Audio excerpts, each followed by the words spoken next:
and sure of his conclusions, so he opened his eyes, pushed off the wall, and balanced on his haunches. He pressed his fingers onto the cool, hard-packed earth. Ah, yes. He saw it now. The dart.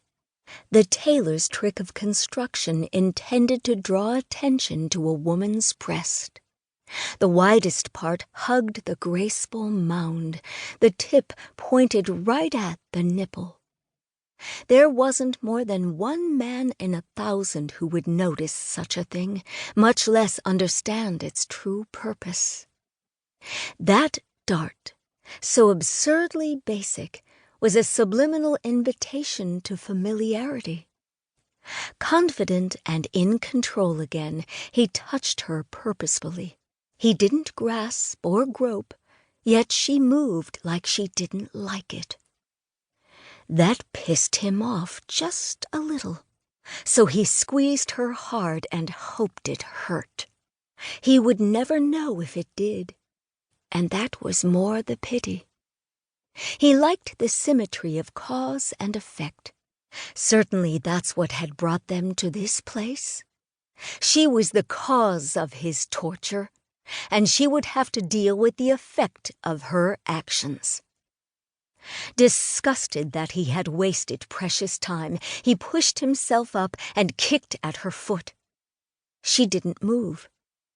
She was no better than a piece of meat. He worked fast, pushing her on her side. He cradled her finely shaped skull. When it was properly positioned, he dropped it on the hard ground. Leaning over, he grabbed the stake above her head with both hands and pulled as hard as he could. It didn't move. No surprise. The hole was deep.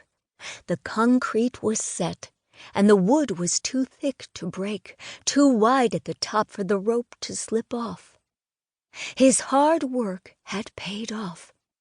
The bag of concrete dragged 1/2 mile uphill.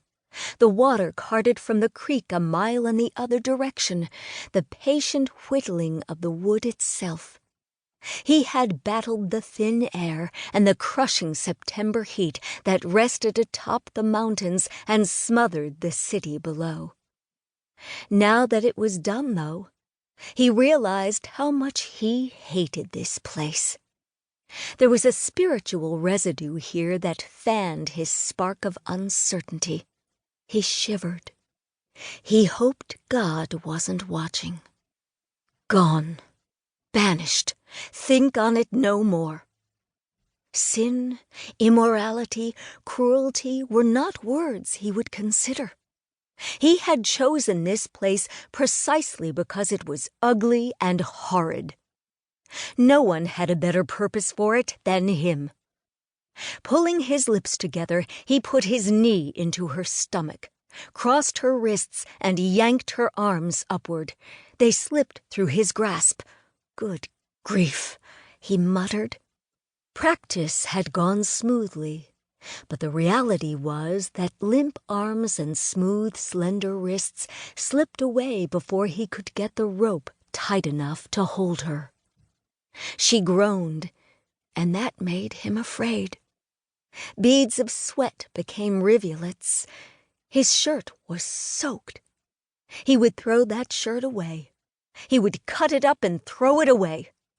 That's what he would have to do. Maybe he would burn it. Working faster, he leaned his whole body against her and pushed her arms up, not caring if the rope cut her or anything. Task completed. He collapsed against the wall and mentally checked off the list that had been so long in the making. Engage, subdue, transport, immobilize, punish. Only one remained unchecked. It would come soon enough, and with it would come satisfaction, retribution, and redemption. He didn't know which would be sweeter.